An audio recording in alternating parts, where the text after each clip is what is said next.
You're listening to the Employee Safety Podcast from Alert Media, a podcast for professionals responsible for the safety and well-being of their employees. Each episode features an interview with a leader in employee safety to discuss how to protect your employees from a wide array of threats, from severe weather to a global pandemic. Let's get into the show. Welcome back to the Employee Safety Podcast. I'm Peter Steinfeld. As some of you may know, May 21st is National American Red Cross Founders Day. This year, they're celebrating their 140th anniversary, which is quite incredible. So, what better guest to invite on today's show than Jennifer Pippa, the Vice President of Disaster Preparedness at the American Red Cross.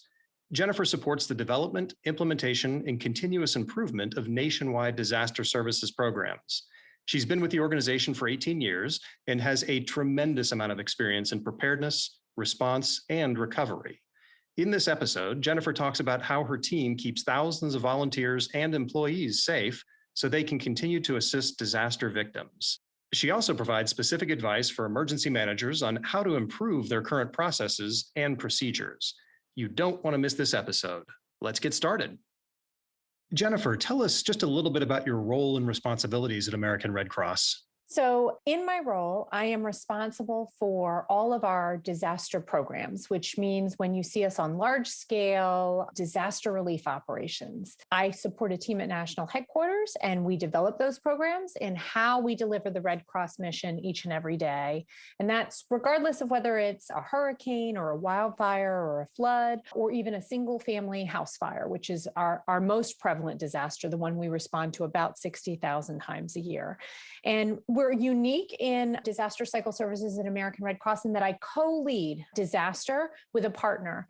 His name's Brad Kaiserman. He's the Vice President of Operations and Logistics. So after our team has developed the programs, Brad's team actually implements and executes them on the large-scale disaster relief operations. So we're kind of like a yin and a yang, if you will, both working together to deliver the mission across the 50 regions for the U.S. And I've been doing that. I've just been in this fairly recent new role for me. I've been in here just a year now, but spent a lot of time with the organization prior to taking this job back in Washington, D.C. You know, I didn't know that. So you guys actually do respond to individual house fires and things that will reach out to people on an individual basis or an individual family as opposed to a large scale disaster. That is true. We call those our silent disasters because they're the ones people never see about, never hear about. But the fact of the matter is, whether you lost your house in a tornado or a wildfire, or whether you lost your home in just a single individual house fire, you've lost your home. Your needs are actually the same. So we're uniquely positioned because of our structure and our 50 regions and all of the volunteers that deliver the Red Cross mission, that we're able to be there for a single family at 2:00 in the morning on their front yard, or we're able to be there when there's 250 families who need a safe place to stay because they've had a tornado touchdown in their local community.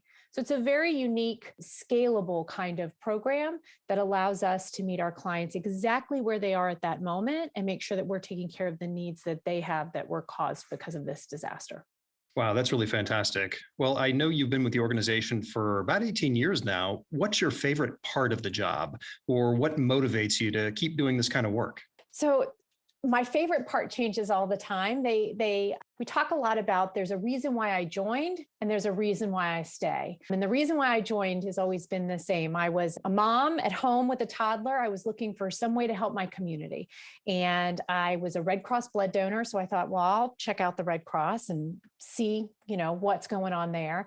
And that's when they showed me this home fire response, which is where you can sign up for a shift overnight and respond to help families who have no place else to go. So I took a little bit of training, signed up. I did the 6 p.m. to 6 a.m. shift. So Wow. My husband would be home with our daughter, right? So I was able to go out in the middle of the night. And I will, for as long as I live, I will never forget the first family that I helped. It was a mom and dad and 2 small children. And by the end, the mom was in tears because she was overwhelmed with the help that we could provide. I was in tears because I just felt honored to be able to help somebody in their toughest moment. It forever changed me as a person. And so that's what introduced me to the Red Cross as a volunteer. What keeps me going, it changes all the time. I was in Kentucky after the tornadoes that occurred right before Christmas. And you walk into a room and you see 300 strangers who have volunteered to get on a plane, fly across the country right before or during Christmas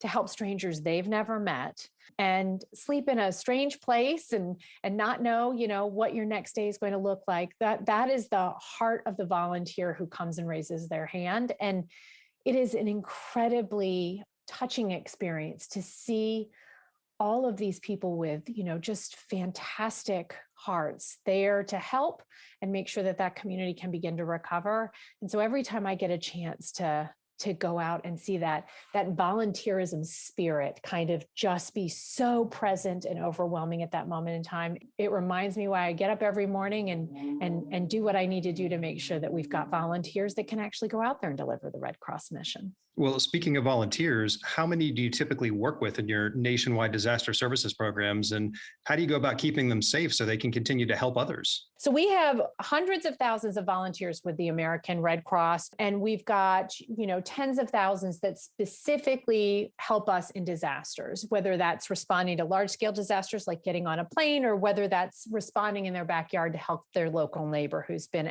impacted. And it's been challenging, especially in the last 2.5 years with the advent of COVID, social distancing, additional masking protocols, making sure that we kept our folks, our volunteers safe, as well as the clients that we were serving, those individual families safe, was incredibly challenging for us. And we used a lot of technology. We tried a lot of things, some of which worked, some of which did not. But we really made sure that was the most important thing. And we were able to deliver the mission, maybe not exactly in the way that our volunteers were used to doing it, because they're used to giving hugs. So it's a little challenging to do that in a COVID environment, but making sure that we consistently kept our volunteers informed about why we were making the decisions we were making, how we were protecting them, how we were protecting our families and individuals, really was the first spot of every single conversation we had over the last 2.5 years as we've kind of navigated this complex system in disaster response and in an endemic environment. Yeah, without a doubt. I've talked to a lot of organizations recently, and they've had to pivot quite substantially in response to COVID. Are there other things that you'd changed in your interaction with your volunteers, with the people you help, or internally in the organization that perhaps you could share that other people would say, wow, that's great. We could take advantage of that too. It's interesting. One of the things that we're known for on large scale disaster relief operations is sheltering. And so you think about community centers and high school gyms, and you think about cots that are, let's be honest, less than 6 feet between them, right? So it kind of flies in the concept of social distancing and mask wearing. And so during the initial probably 18 months of the pandemic, we made a decision that if we could, we were going to put our families that were impacted by disaster in hotels, which is a completely different concept for us because we're used to large scale sheltering footprints. And we did that because we knew that was the safest way to protect both our volunteers and the folks that we were serving. Worked really, really well. There's obviously some complexity there because in a shelter, you can count noses in one big room, whereas when you put them in hotels, everybody's in their own individual room. But at the same time, we knew that was the right measure to take. Yeah. Now, one of the main things that you guys really have to do is get people shelter very quickly, whereas a lot of organizations go through the disasters and they don't necessarily have to worry about that, but occasionally they do. So what could those organizations learn from you about being proactive, about lining up additional space for whatever it might mean, housing people in a hotel, talking to a local school, convention center, anything, extra business space they can work out of, data center space? What are some good lessons learned that you can offer? So we've learned to be very creative. You never know where you can find a shelter, but relationships are really the key and the heart of everything that we do. And so you have to be connected in your local community. You have to know your local community leaders, trusted community advocates to be able to connect immediately and say, hey, we're going to need to take care of, 200 folks or 75 families, and do you have space that we could use to do that? Having that simple relationship ahead of time really makes all the difference. The thing that we say all the time in the disaster world is the one thing you can't get back in a disaster is time. And so any relationships you have that get us quicker to the moment in time where we are taking care of a family that's been impacted, it definitely is a better outcome for the family, for the organization, for the community. And so knowing that ahead of time, kind of speccing areas out. Weather forecasting is getting so much more accurate now, right? You're even seeing things where they say that there's a high likelihood of tornadoes that could potentially come through. If you know where those are, then you can pre-identify those relationships. You can even call some of those folks ahead of time and say, hey, if something happens tonight, will you be around? Can I give you a call so that you can unlock the community center or the local gym or faith-based partners? They're a huge component of us. A lot of times they'll have community rooms that they'll allow us to use to shelter their individuals and their families and their communities as well. So being weather aware at the same time in reaching out and connecting with partners, huge piece of really being successful at the very onset of a disaster. And then communication. Telling everybody where those shelters are. Information is the most valuable currency for those first 48 to 72 hours of a disaster. As someone who's impacted, you want to know how bad it is, where you can go for help, where you can go to find a shower or to charge your electronics or whatever. And so making sure that we're communicating out through a wide variety of channels to let folks know where, if they need to get connected with help, that help is present in their community. Interesting. And when you think about communication, does it extend beyond your volunteers to employees, the people that you're working with, really all around, just keeping everything coordinated? It is. And communication is one of those things that, every time you do an after action report, communication always comes up as one of the things you could do better. It's always kind of a continuous improvement cycle, if you will, and making sure that you're just communicating with as many people as you can, understanding that some of the channels you might have traditionally used are now compromised. And so how else do you get that out? And sometimes it's really simple things like posting a poster or putting a flyer. We've used garbage collectors, right, who put flyers on tops of people's trash cans, right? They know the neighborhood the best. So if we're opening up a shelter or a center where people can get help, that's just a really simplistic, it doesn't have to be complicated. It doesn't have to be fancy. It just has to get to the person that needs that information. And so we can be pretty creative at times about how we make sure that folks know where they can get help, and not just Red Cross help. Right? We are one small part of a much bigger relief operation when a community is impacted. So it's incumbent on us not just to share where you can get Red Cross help, but where you can connect with state and federal resources, with other local nonprofits, to make sure that we're helping that community navigate all of the options they have to begin their recovery journey. In your opinion, what are the biggest takeaways for organizations in terms of just being ready for disasters or being able to respond, or recovery in general? I think honesty and transparency are critical. And so there are going to be times when folks think you can do something and you can't. We saw this in COVID a lot. Some of our smaller nonprofit partners just weren't able to respond in the way that they historically have, because their workforce may not be willing to deploy, or because their workforce has degraded over time because people are choosing to stay home instead of go out, right? I mean, you're asking somebody to get on a plane, travel to a strange place, potentially sleep in a staff shelter. It's a lot of risk you're asking a volunteer to take. And while we're really incredibly lucky with the dedicated volunteers that we have, and we have enough of them that we could continue to deliver the mission, that's not always the way that things work, especially in a smaller nonprofit. So understanding where everybody is in that moment in time and what kind of mission they can deliver, and being really, really clear and deliberate about that is a huge one. I think the other thing is letting your folks know where you are in the process. One of the things we were really, really transparent about to our volunteers and our workforce is, this is the information that we know at this moment in time, and this is the decision we're making because of it. And when that information changed, it was time for us to come back and say, the information has changed and we've moved on. COVID and the different strains of the virus were a perfect example. There were 2 points in time where we were ready to go back to in-person, where we were really ready to kind of throw open our doors and say, we're back to normal. It's time to get back. And we were moving in that direction. And then you had a variant of that virus come up that kind of said, nope, we're a little ahead of the curve here. We need to kind of stop. We need to go back. We need to come back to some more additional protective measures. So being really clear with folks about saying, at this moment in time, we think we're going to be able to go back to in-person mission delivery across the whole organization. And then having, say, an Omicron variant come up and say, yep, now with this one, we're not going to do that. We're going to pause, we're going to back up a little bit, and then we'll see once this clears what our next steps are. But just being honest and transparent with your workforce, whether it's volunteer or employees, and saying, we're going to try and get, in disaster, we use the term directionally correct.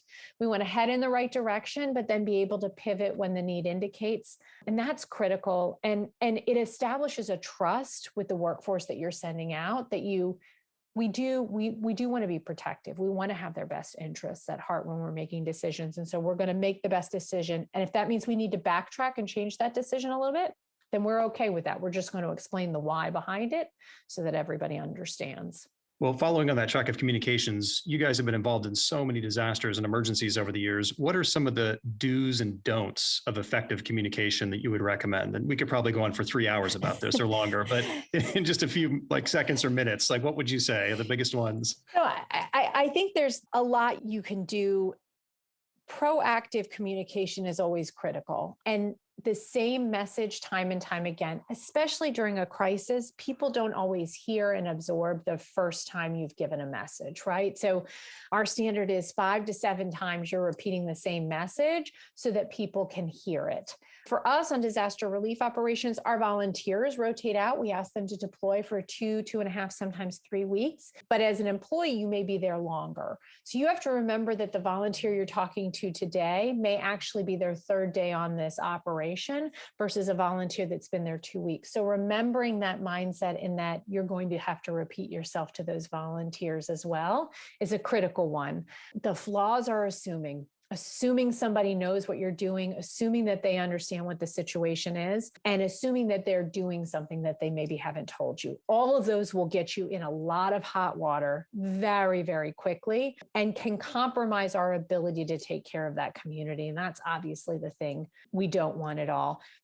The other one is, and it seems simple, but it can be very challenging in a disaster environment, is assume positive intent.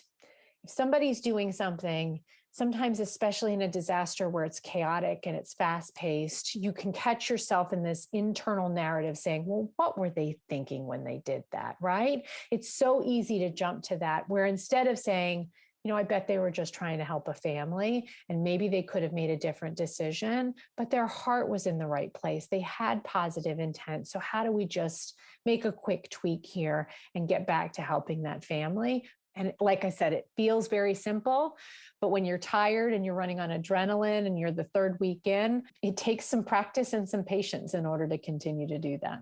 No, that's excellent advice. Do you have any other really specific tips or advice for emergency managers or crisis managers on how to improve their programs in general? I'll tell you what we have seen since probably about 2016 is our tempo of disasters has increased significantly. And it used to be these large-scale disasters were kind of like an acute issue. It just show up one time and you go out and you take care of that community, and then you'd come back and you'd rest your volunteers and you'd be ready for the next one. And what we've seen since 2016 is a steady uptick in large-scale disasters that are impacting our communities. And so what has become kind of this once or episodic has now become this chronic issue where we are responding to large scale disaster impacts about once every 12 to 18 days. That is a tempo that if you'd asked us in 2016 or 2017, it would have never even occurred to us that we'd be at that place. And so you can't run a business the same way. You can't do disaster relief on these really kind of episodic responses when you get to a chronic kind of constant, always responding mode. And so as an organization, we've spent the last year or so thinking through how do we still deliver the Red Cross mission, but deliver it in a way that understands that we are in a chronic response mode now. And what does that mean to our volunteers? And how do we still take care of our communities in the same way, but at the same time, make sure that we're ready for the next community that's going to be impacted? Because we know at this point, it's not a question of if, it's a question of when. And so really taking a hard look at how we deliver our mission and how we can do things differently to help us manage that kind of chronic drumbeat that we're seeing now in disaster response. I think emergency management across the whole US is feeling that. Folks are feeling overwhelmed. We see a lot of burnout. And so it's our responsibilities as leaders in emergency management to make sure we're thinking through that and figuring out how we do that differently moving forward. And I think anybody who isn't already thinking has probably already lost some valuable time. And I would highly encourage them to start thinking about it immediately and thinking about what kinds of interventions you can do now. This hurricane season is a perfect example, right? They've already forecasted an above average hurricane season. So we know that. We know storms are more intense, they're longer in duration. Our hurricane season seems to start earlier and earlier every year. Mother Nature no longer believes in adhering to the calendar, which says June 1st is the start of hurricane season. The last couple of years, we've spun up a named storm in May. And then our wildfire season, which typically was the tail end of our hurricane season, right, happened in October and November on the West Coast. Well, right now, the center of the U.S. is on fire. We have massive wildfires in Texas. Colorado is under some watches. If you look at the fire watch map right now, half of the central U.S. is red for red flag warnings.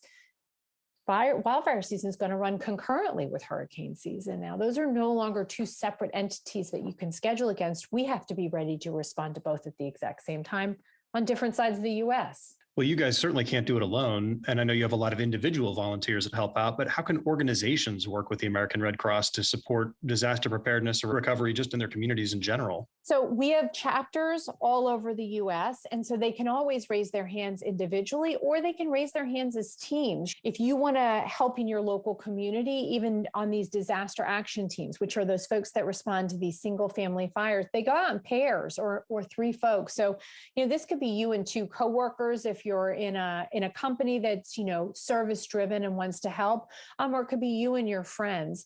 So there's a ton of opportunities, some of which are unpredictable, like disasters, as much as we'd like to schedule our disasters so we know when they're coming. Mother Nature doesn't always accommodate us. But we have a lot of preparedness activities and recovery activities that you can sign up for and say, I'd like to do something on a Saturday afternoon that I think is fulfilling. And we install free smoke alarms into people's homes who are at risk for single family fires and death and injury due to those things. And so there's some great opportunities that are both for those folks who like to plan their days, and then for the ones who like a little bit of chaos, they can come over to, the response side of disaster and be challenged in ways they probably would have never imagined, to kind of raise their hand and help us respond and take care of their local community members. And even if you don't want to volunteer with the Red Cross, something happens in your community, just check on your neighbors. Just go knock next door. I know we spent the last, 2.5 years not visiting our neighbors because we've been Right. told to be safe, right? But you can just do something as simple as that after a disaster and make sure that your folks next door are okay. You don't have to be a Red Cross volunteer to do that. You just have to have a humanitarian spirit. Are there particular organizations that the American Red Cross would like to hear from more proactively? Like, for example, clearly in an emergency, you need people who can supply bottled water or shelter or things like that. So you'll take help from anybody, but are there certain organizations you're like, please, if you would, come visit us, knock on our door a little bit more often and before the disaster strikes? That'd be great. It'd be fantastic to meet you. Yeah. So I think those are the keys. And like we said before, it's no one organization that does disaster relief, right? It is a strong network. And the more local the network, the better the outcome for that community, because they know everybody in their own community, right? So if we have a caseworker helping a local family, but they're familiar with the local food bank and the local thrift store and the social service agencies, right? They're going to make those immediate connections for the family that they're helping. Our folks will fly in from anywhere, and we've got great casework skills, but they're not going to give that intangible of a local kind of understanding and knowledge. And so you have to have that big mindset where you bring people in and you train them ahead of time, but you also have to have that very agile mindset where you say, hey, this is great. Just come on in. We're going to figure out what you do. And then we're going to plug you in so you see what everybody else is doing. And that way you get the information too, right? Road closures, power restoration, what the needs are of the community. Because when we're in a shelter, we're talking to all of our individuals. What's keeping you from returning? Is your house, does it not have a roof?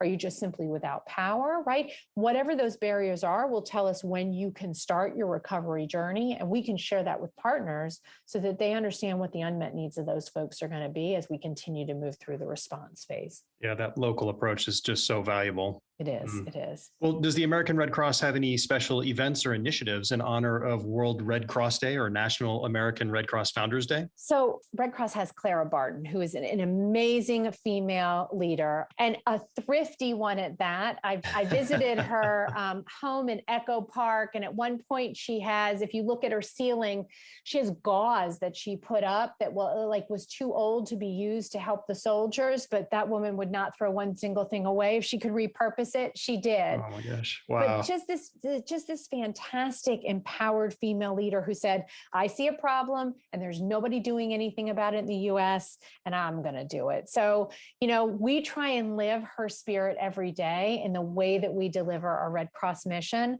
Founders Day in May is a fantastic, moment in time, but we really try to make sure that we highlight that. She was very focused near the end of her time with the American Red Cross on women and children. And we still continue to learn lessons from her, even 120, 130 years after the founding of our organization, that there's, she says there's always going to be a need that she needs to meet, and she's just going to figure out a way. And we continue to try and honor her spirit by looking at our families and figuring out what they need and figuring out the best way to meet that need.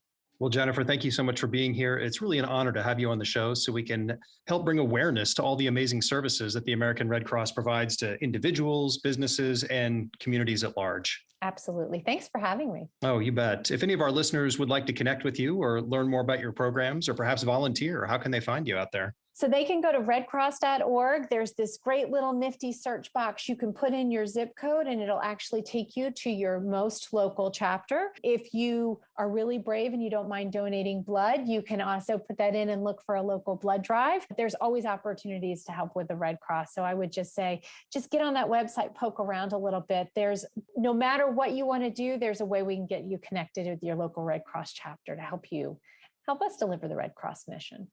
Fantastic. Well, thanks again to Jennifer and all of our listeners out there for joining us on the Employee Safety Podcast. If you like what you heard, please subscribe to future episodes at Alert Media's website or on your favorite podcast player. We would certainly appreciate you giving us a rating on Apple Podcasts or Spotify. Have a safe week, everyone. Alert Media is changing the way your leaders and response teams connect and communicate effectively when seconds matter. We provide our customers with a comprehensive solution for monitoring threats around the world and deploying fast, effective emergency communication. You need a panic-proof solution for high-stakes moments. In just a few clicks, your team can send a multi-channel notification to an impacted group of people and confirm their safety immediately. When employee safety is at stake, don't just communicate. Connect and confirm with a robust emergency communications solution. Visit alertmedia.com for more information. You've been listening to the Employee Safety Podcast. To ensure that you never miss an episode, subscribe to the show in your favorite podcast player. If you're listening in Apple Podcasts, we'd love for you to give a quick rating of the show. Just tap the number of stars you think the podcast deserves. Thank you so much for listening. Until next time.